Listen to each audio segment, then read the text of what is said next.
Okay, let's see how this whole YouTube malarkey works.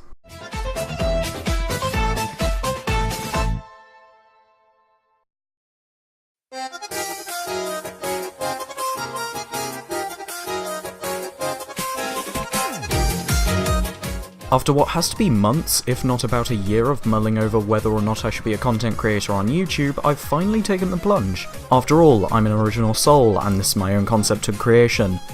Nobody can say otherwise.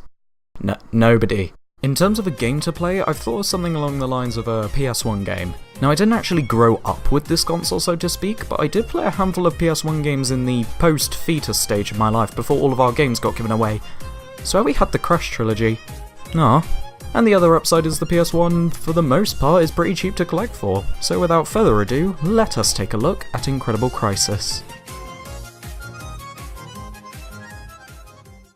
Released in 1999 in Japan and 2000 essentially everywhere else, Incredible Crisis aka Demo Crisis took the world by storm with its release on PS1 and arcade. Okay, I lied, it's kind of fallen into obscurity, at least in the foreign market, but it sold 70,000 copies in Japan, which honestly isn't too bad. And it got some, average reception? I don't really remember how I learnt of this game's existence. I think I just saw some gameplay and ordered a copy online about a year ago. But was that precious £6 payment and the guts to pay a pre-owned seller on Amazon worth it?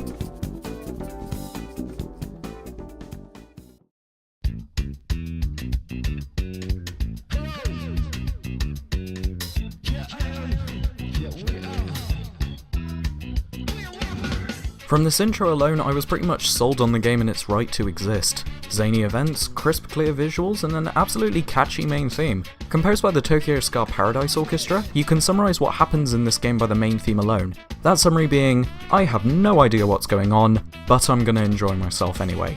I may just find this theme pleasant to hear from years of enjoying my dad and my brother's ska music, but it does the game justice. So, Incredible Crisis, where are the thrills, chills, speed, drama, suspense, family values, and romance that I'm being promised?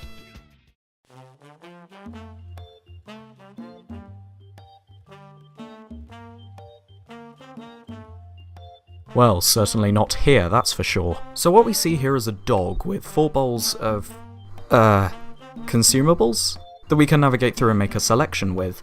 The game is clearly aiming for some avant-garde, artistic, metaphorical message. It's like a Lars von Trier film, but with ska music in it. Well, you see, we can start a new game with the biscuits, something bland and basic, but new and fresh, load a game with the burger, something that has had time and dedication put into it to craft precisely, change the options with the cake, something that must be tweaked to perfection to bring delight to whoever eats it, and lastly, playing any minigame of our choosing with the boat, where the dog will, upon chomping the plastic, choke until its howls of agony can be heard from across the neighbourhood, its last breath fading out as it falls to the ground with no further motion.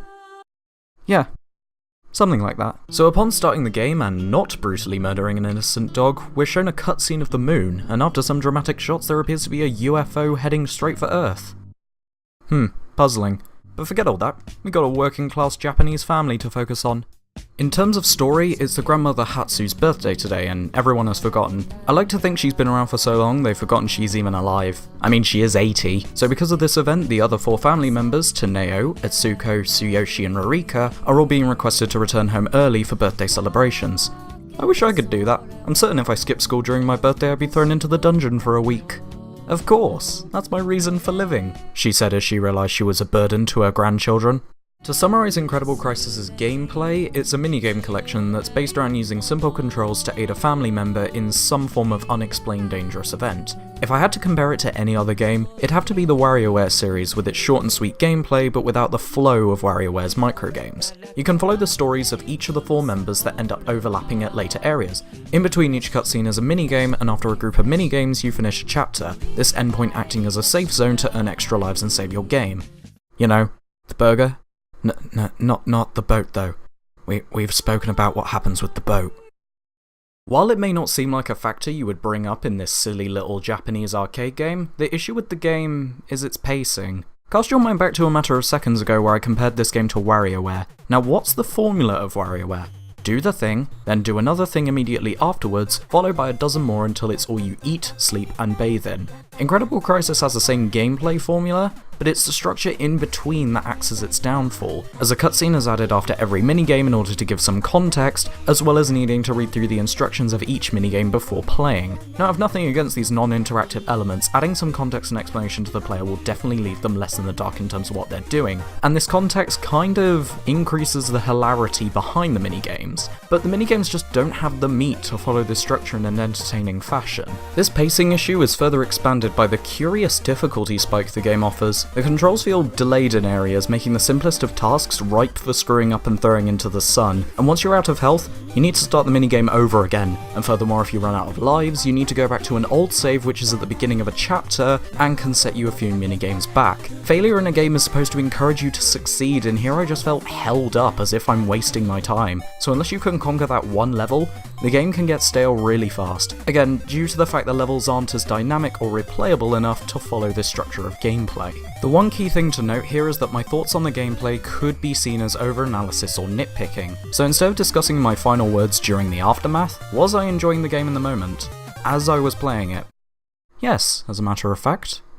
The main driving point of the game that made me want to enjoy it was the artistic decisions behind it, and gave that extra push for me to finish it. The cutscenes presented before and after each minigame are actually quite entertaining, as the character you're currently playing as is thrusted into some random situation and you need to sort that out in the following minigame. And playing that minigame, knowing the context behind it and being reminded of the cutscene I'd watched while playing, not only made the game burst with charm for me, but gave that air of exhilaration and humour that transcends into the gameplay well. And just like with the intro, the Tokyo Ska Paradise Orchestra did a great job with boosting that charm, exhilaration and humour through the roof. The music alone told you to not take the current situation seriously, and it suited these crises excellently, even if they do kind of juxtapose with the certain distress the main characters are feeling. It's because of this the game has so many memorable moments for me, like when Taneo meets the woman he knows from work and gets on a Ferris wheel to give her a back massage? A little bit down.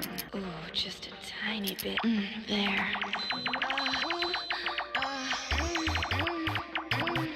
Oh, for God's sake, you're a married man! You may also notice that throughout this discussion of the game, I haven't shown footage that's particularly varied. Main reason being that, weirdly enough, this isn't a game you want to spoil. If you end up wanting to give this game a go, it's the unexpectedness that makes it all the more enjoyable.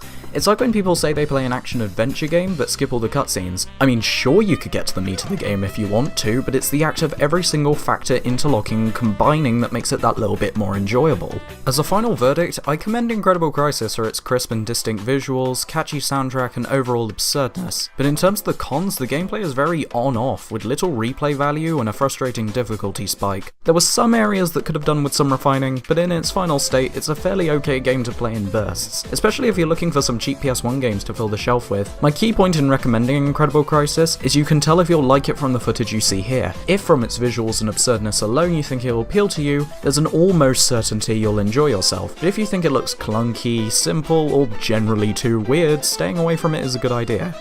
Thanks very much for listening, and now it's time to shut off the projector.